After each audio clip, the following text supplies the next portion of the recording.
Today's gospel reading that Jesus tells the crowds, well, first, it begins with this question, a question of inheritance. Someone comes to Jesus, probably a younger son, and says, "Tell my older brother to give me some of my inheritance. Give me some of the money that I need." I'm sure he's worried. If it is so that the inheritance is being passed because a father has died, which is presumed, now what is this younger brother going to do? He's not entitled to much. He's entitled to maybe a percentage. But maybe the land is gone, the means of being a farmer or a rancher or whatever it is, well, that passes to his older brother. So here he is, anxious in front of Jesus, saying, "I don't really have any other means for work. I need some money. Tell my brother to help me out here." And then Jesus tells this parable about this man, a rich man, and his land is abundant one year. And his problem with that is, how am I going to store all of this for the future? Now, it's easy for us to just assume that what is going on in either of these situations, this younger brother asking Jesus about inheritance or this man in this parable, that what is going on is just pure and simple greed. But come on, we can be a little bit more honest. It's not always that simple with us human beings. There is an element in both of these stories, pure and simple, of fear. A fear about the future. And something rational about what each man is doing, preparing for an uncertain future. In fact, in church speak, we might very well say that this man in the parable, he's just being a good steward of resources, right? This man is every congregation treasurer's favorite person, right, Roseanne? Store it up. Yeah, we got to save for rainy days. All of that is wise to some extent, but it also comes from a place of fear that what both of these men are missing out on, and especially this man in this parable, is the ability to use this inherited abundance, an abundance that is inherited. And I say that because his land is not producing probably of any of his own skill or ability, but because of the rain and of the soil and of the air that God provides to make anything on this planet grow. That abundance is his inherited abundance. And when we receive such a big gift, a precious gift, it is easy to think that the best act of love and of cherishing that gift is to store it away for a day when you really, really need it. And so, as I thought about this man, I thought about one of my pieces of inheritance. And I brought it here for you all to see. And also, I should say this. I'm going to talk to Elise now for a second. Oh, no. All right. No, this is just something that you need to know as you get older. So, Anthony and I got to see Elise. She was the sound technician for the play at Theater off the Square. She did wonderful. The sound was fantastic. The mics worked, right? Yeah. But Grandma here, wonderful example of a grandma, right? She told me that you've been at every show so far. Okay. That's what grandmas do. And I will tell you, even when you're 32 years old, grandmas continue to do that. So right now, as we speak, my grandmother is probably lurking right there in the camera. That every Sunday, and in fact, if you ever look at the Messiah live stream, it's a little embarrassing, but I won't tell her that. It's a little embarrassing. Every Sunday, you get Bertha Hale commenting on Messiah's post, because there's a grandma who just wants to see her son preach every Sunday, right? So grandmas will always do this. Okay, so I'm saying all this because she'll be extra pleased because I'm going to talk about her today and maybe tell a few lies about her. So anyway, this is a piece of china. And this was part of I would call an early inheritance. This china is from Germany, from when my grandmother was stationed over there. So this is very old, and it has traveled all over the world, from Germany to Florida to Texas to probably Canada for a while, now, everywhere. But she eventually gave it to my mother and my dad. who did what probably, if any of you have China, what most of you probably have done, especially if you're kind of a younger generation, is you put it in the China hutch. And there it stays. Because God forbid that you break the China, right? Because especially, this is a complete set, y'all. So that's a big, well, it's not a complete set anymore, so I have to now tell another story. It was my grandmother's birthday last weekend. And I believe this was a birthday present. That my mother, who had been storing this china, just keeping it away, she decided, well, you know what, for her mother-in-law, right? So for her birthday one year, my mother found this jeweler, that if you give this jeweler a piece of china, they will take some of the pattern and break it, and then make jewelry out of the pattern. It was a gorgeous ring that was made. So my mother had commissioned this gorgeous ring where there's little roses. So it was like one of the little painted roses set in a ring. And we thought, oh, that's fantastic. My grandmother, she's going to love that. There's her china, right? And she gets to wear it. And, it's just been put up in the attic. And now she gets to see it around. So this is probably where she will probably tell us in the comments whether I'm lying or not. But I don't think I am. I think I was perceptive enough that when she opened that present, she said, is this my china? And we said, yeah. She goes, where did that come from? And she says, well, it was just one of the saucers. She goes, you broke one of the saucers for this? And so I could tell everything. She didn't need to say anything else. I could tell. I thought, yeah, she did not like this gift. But, so I thought, for many years, she didn't like that gift because it broke some of her china. And now it was no longer a complete set. But then, when Anthony and I bought our first house, she told me, she says, I want you and Anthony to take the whole china set. And I thought, well, but Grandma, I got to travel it all the way from Houston to Weatherford, and what are we going to do with it? And we're not going to have space, and it's going to get broken in the move and all this stuff. And she said, she gave me very explicit instructions. She said, I don't care if it gets broken. I don't care if it gets worn down. I just want you to use it. So all this time, I thought she didn't want it to be broken, and it turns out that wasn't it at all. And in fact, she reminds us of this constantly. She says, I want it to be used. I don't care if you break a plate. And so, to this day, Anthony and I, any holidays, and especially when she comes over, which is the most special thing of all, when she's here for holidays, we get to use her plates. And she gets to enjoy them again. And when we have people over, some of you have been over to our house, and you probably noticed we use that china, and always, you all look very nervous, And so Anthony and I always have to stop and tell the story. We said, our grandmother has told us that it is okay if this gets broken, because she doesn't want that to prevent us from using this for what it is meant for. China is frankly not meant to just be displayed, not made into a ring, not put in a china hutch. It's meant to be used, which means it's going to be broken. It will not last forever. It might last for a long time, but it will not last forever. But we will miss that gift entirely if we just put it away in the attic. And this is another parable that I think gets at what Jesus is talking about. God is abundantly providing us gifts. Beautiful gifts. Some of it is physical, yes. Some of it is money. Some of it is things. Some of it is spiritual. But it is abundant. And if we think that we have to store it away, we're missing two things.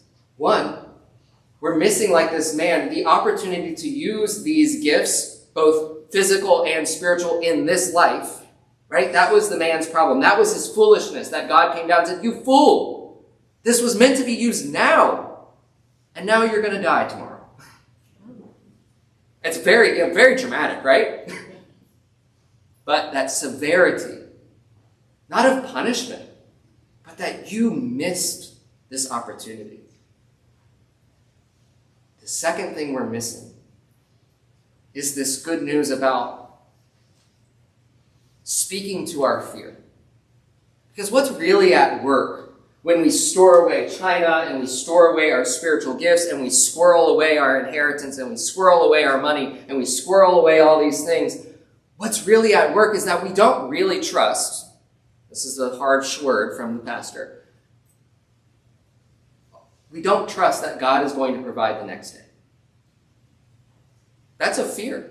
And probably a legitimate fear if you have ever experienced even a modicum of scarcity in your life. So I'm not saying that is a irrational fear. It's a very rational fear. But faith is sometimes irrational. And that even though we know, sometimes we fall on hard times. And we wait for that perfect moment. Or we wait for the next big break. Faith is inviting us to see that in many ways, God will continue to provide. Before Jesus tells this parable in Luke, we heard what he said before this, which was last Sunday. He gave us the Lord's Prayer, the Our Father. And that's significant because one of the main petitions of the Our Father is what? Give us today our daily bread. That's redundant for a reason. Don't give us our bread on a bi-quarterly, stipend. Give us each day the bread that is only for that day. That's what the literalness of that Greek is supposed to convey. Not give us bread, for the future. Give us bread just for today, and that bread is only for today and not for any other day. Which is a hearkening back to the witness of God who provides for the Israelites in the desert and gives them manna, that bread from heaven. And if you recall that story, what is so special about that bread is that you can only gather enough for today. And if you gather more than you need for today, then it all goes bad. So, both of those stories are inviting us to see that God is providing us daily so that we learn to trust daily. And then this other thing. After this story, so this story that we hear today starts with a younger brother saying, "Hey, Jesus, tell my brother to divide the inheritance."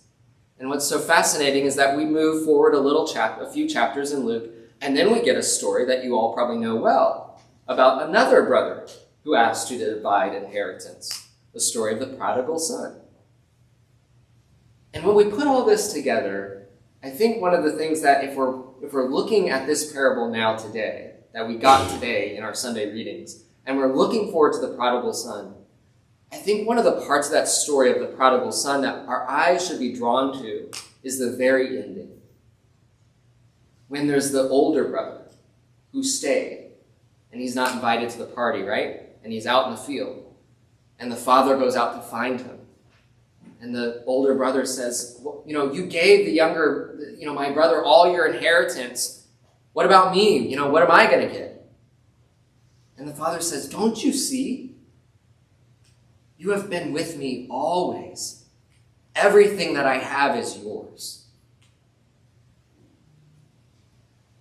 A God who asks us to pray only for today, and a God who is like that father, who is reminding us, you have been with me always, should resound to us when we are fearful about tomorrow, this reminder that God isn't holding back anything from you. I don't know if we ever take time to think about that. There is not some inheritance, some gift, something that God is not giving you yet, right? Like it's not the right time. Or maybe God is waiting for a rainy day in your life, and then God's going to give you some special blessing or some special grace. God doesn't operate that way. That is the testimony of Jesus, is that Jesus has already come for us, revealed himself to us, given us his good news, died for us, rose for us, saved us. All of him. There is nothing left of Jesus. There is nothing left of God that we have not already laid hold of as our inheritance. There's not something we're waiting for, not something better, not something that God is squirreling away in some bank account that we're going to get someday. This is it, y'all. We have received God's inheritance now. There's nothing better to wait for. It can be used up today, all of it. You can use up all of God's grace that God is giving you, all of it to the very last drop today. And guess what? Next day, you're going to rise. And as it says in the Hebrew scriptures, God's mercy is new every morning. You're going to fill that all the way up. It doesn't matter. God has already given us the inheritance, has already given us the good china. That is his son. All of it, right there. And you can break it all. You can squander it all. You can miss it all today. You can give it all away today. It doesn't matter. God's abundance will just come back the next day. God's grace, God's love, God's mercy, God's power, God's blessing is not a limited resource. It is an unlimited resource, and you don't have a portion of it. You have the whole inheritance right now, today. So when we encounter a God that is that abundant, a God who isn't waiting to give us something, that has said, here, I want you to use it now. That invites us into some things that can be difficult because it goes against our fear. It goes against all of our good wisdom, all of our shrewdness. So for you today, one of those invitations may just be material goods. That's not going to be everyone's calling. But some of it may be material goods. There is a practical question that Jesus asks, or that God asks in the parable. When you die, where's all this stuff that you accumulated? Where's it going to go? Those of us that are maybe more experienced of life, maybe you've already learned some of this. Maybe not, right? And it applies to all of us, regardless of age. What are we going to do with it?